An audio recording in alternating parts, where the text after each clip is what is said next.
এই মুহূর্তে যে গুরুত্বপূর্ণ খবরে নজর রাখবো, আরজি করে নির্যাতিতার বাড়ির সামনে তৈরি হচ্ছে মঞ্চ। ষষ্ঠী থেকে দশমী পর্যন্ত মঞ্চে বসবে নির্যাতিতার পরিবার। নির্যাতিতার বাড়ির দুর্গাপুজো হতো, আর এবার থেকে পুজো নয়, তাই তৈরি হচ্ছে ধর্ণা মঞ্চ। আর এই বিষয়ে নির্যাতিতার পরিবারের কি বক্তব্য, তার বাবা মা কি বলেছেন, শুনুন। অনেক দুঃখে আমরা পুজোতে বাড়িতে আনন্দে থাকতাম, সেটা আনন্দ না থাকে বাইরে উঠোনে যেরকম থাকে ভর্তি থাকতো, বাড়ি আলোয় গমগম করতো, যেমন উঠোনে যেরকম থাকে আমরা সেরকম এই ধর্মমঞ্চ কারা করছে? আমরাই। আপনারা পরিবার? হ্যাঁ, আপনার পরিবার কবে থেকে বলবে? ষষ্ঠী থেকে বলবে। কবে থেকে বলবে? ষষ্ঠী থেকে। ষষ্ঠী থেকে কতদিন মধ্যে? 4 দিন তো থাকবোই। আমাদের পরিবারের না, আমরা কোনো কাউকে আমন্ত্রণ করছি, আমাদের পরিবারে তারা আসবেন, কিন্তু আমরা পরিবারের লোকই থাকবো। কাউকে আমরা কাউকে যদি আসতে চায় তাদেরকে কি কাউকে আমরা বলিনি আসতে, আমরা কাউকে বলিনি। যদি কিনা আসবেন আসবেন, যে কোনো তবে মঞ্চে আসতে পারবেন না, নিচে থাক জায়গা থাকবে, বসতে পারবেন না, কোনো কথা বলতে পারবেন, মঞ্চে আমরা চাই না, পরিবারের লোকই থাকবে। আরজি করে নির্যাতিতার বাড়ির সামনে ধর্ণা মঞ্চ, বিচারের দাবি চেয়ে দুর্গাপুজোতে পুজো নয় ধর্ণা মঞ্চ। আগে নির্যাতিতার বাড়িতে দুর্গাপুজো হতো, আর এবার ধর্ণা মঞ্চ। আর এ নিয়ে আরো বিস্তারিত জানবো, সরাসরি রয়েছে আমাদের প্রতিনিধি জয়ন্ত মজুমদার। জয়ন্ত, দুর্গাপুজোতে নির্যাতিতার বাবা মায়ের কি পরিকল্পনা, কি বলছেন তারা? দেখো, আগে এই বাড়িতে দুর্গাপুজো হতো ধুনুচির ছন্দে এবং ঢাকের তালে, তবে এখন কিন্তু দেখা যাচ্ছে সেই রঙিন ফ্রেম একটু বদলেছে, সাদা কালোই মুড়ে উঠেছে নির্যাতিতার বাড়ির আশপাশ, এবং তার বাড়ির অপোজিটেই তৈরি করা হয়েছে কার্যত সাদা কালোর প্যান্ডেলে মোড়া ধর্ণা মঞ্চ। কার্যত এটা স্বপ্নেও ভাবতে পারেনি বোধহয় নির্যাতিতা তরুণীর বাবা মাকে। তো ধর্ণা মঞ্চের ছবিটা আগে তোমাকে একটু দেখাই।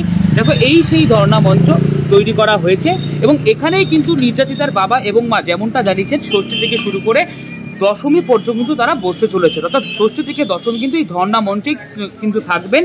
প্রতিবাদে সোচ্চারে এবং সঠিক বিচারের দাবি চেয়ে তারা কিন্তু এই শারদ উৎসবে কিন্তু ধর্ণা মঞ্চ সাদা কালো ফ্রেমে, অর্থাৎ রঙিন ফ্রেম ছেড়ে সাদা কালো এই ধর্ণা মঞ্চে প্রতিবাদী মঞ্চ তারা কিন্তু থাকবে। এইবার এই বিষয়ে যারা স্থানীয়রা রয়েছেন তারা ঠিক কি বলছেন, তারা কিভাবে থাকবেন বাবা মার পাশে, এটি সরাসরি কথা বলবেন।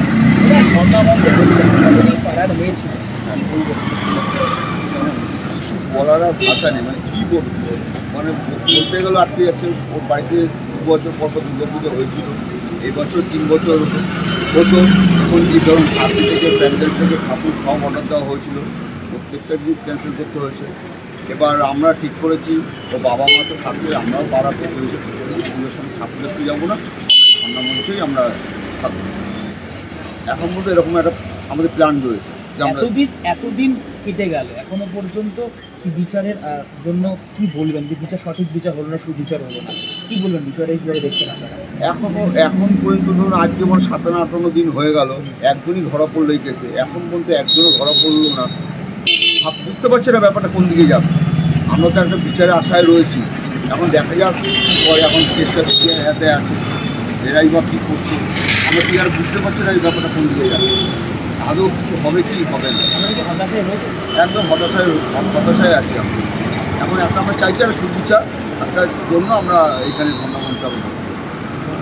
সুতরাং দেখো, শুধু বাবা মা নয়, যেমনটা স্থানীয় যারা মানুষরা রয়েছেন তারা যেভাবে নির্যাতিতা তরুণী নিজের পুজোতে আনন্দ করে আসছেন এতদিন ধরে, কিন্তু এবার সেই পুজোর কোলাহল কোথাও একটা থেকে স্তব্ধ রয়েছে নাটাগড়ের তার বাড়ির সামনে, নির্যাতিতা তরুণীর বাড়ির সামনে রঙিন ফ্রেম দিয়ে সাদা কালো ফ্রেমে মানুষ কিন্তু প্রতিবাদে উচ্চার হবে।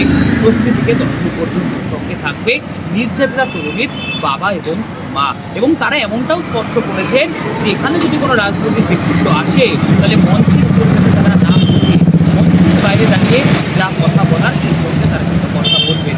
ইতিমধ্যেই দেখা গেল নির্যাতিতা তরুণীর বাড়িতে দল তারা এলেন এবং তারা এসে কিন্তু কথা বলে গেলেন, এবং তারা ওই মঞ্চে উপস্থিত থাকবেন নির্যাতিতার বাবা মা। ধন্যবাদ তোমাকে। আপাতত আমরা কথা বলছিলাম আমাদের প্রতিনিধি জয়ন্ত মজুমদারের সঙ্গে।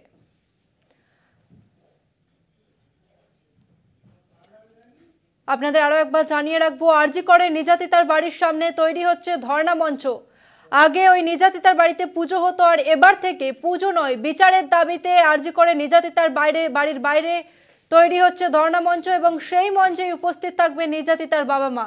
ষষ্ঠী থেকে দশমী পর্যন্ত মঞ্চে বিচারের দাবিতে উপস্থিত থাকবে নির্যাতিতার পরিবার।